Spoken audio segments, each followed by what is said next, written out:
28 साल का ललित एक छोटे से गांव में रहता था। उसके मन में बचपन से ही कुछ अलग करने की चाह थी। वो हमेशा सोचता था कि अगर इंसान ठान ले तो असंभव भी संभव हो सकता है।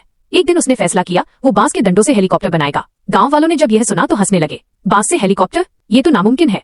लेकिन ललित ने किसी की बात पर ध्यान नहीं दिया। सबसे पहले उसने मजबूत और सीधे बांस के दंड इकट्ठे किए। कई दिनों तक वह जंगलों में घूमता रहा, सही बांस चुनता रहा। वो हर दंड को ध्यान से देखता, ठोक कर जांचता कि कहीं वो कमजोर तो नहीं। फिर उन्हें घर लाकर धूप में सुखाता ताकि वे मजबूत हो जाएं। उसने सबसे पहले हेलीकॉप्टर का ढांचा तैयार करना शुरू किया। बांस को नाप कर काटा, फिर उन्हें कसकर बांधा। कई बार ढांचा खड़ा करते करते गिर जाता, कभी जोड़ ढीले पड़ जाते, कभी संतुलन बिगड़ जाता। लेकिन ललित हार नहीं मानता। वो फिर से गांठें कसता, बांस बदलता और ढांचा और मजबूत बनाता। जब फ्रेम तैयार हो गया तो उसने ऊपर घूमने वाली बड़ी पंखड़ियां बनानी शुरू की। हर पंखड़ी को बराबर लंबाई में काटा, उन्हें हल्का लेकिन संतुलित बनाया। अगर जरा सा भी फर्क होता तो वो दोबारा घिसाई करता। कई बार पंखड़ियां टूट गईं, कई बार मेहनत बेकार गई, लेकिन उसने धैर्य नहीं छोड़ा। इसके बाद उसने आगे बैठने की जगह तैयार की। बांस से ही सीट बनाई और सामने स्टीयरिंग तैयार किया ताकि दिशा को नियंत्रित किया सके।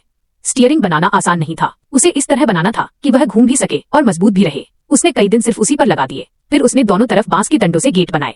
गेट इस तरह लगाए कि खोलने बंद करने में आसानी हो और पूरा ढांचा संतुलित रहे। उसने हर हिस्से को बार बार जांचा, कहीं कोई ढीलापन न रह जाए। दिन रात की मेहनत, पसीना और संघर्ष के बाद पूरा हेलीकॉप्टर तैयार खड़ा था, पूरी तरह बांस के डंडों से बना हुआ। जब वह उसे देखकर खड़ा हुआ तो उसे एहसास हुआ कि ये सिर्फ बांस का ढांचा नहीं है, बल्कि उसकी मेहनत, उसका धैर्य और उसका विश्वास है। ललित ने साबित कर दिया, अगर इरादा मजबूत हो तो बांस के दंड भी सपनों को आकार दे सकते हैं।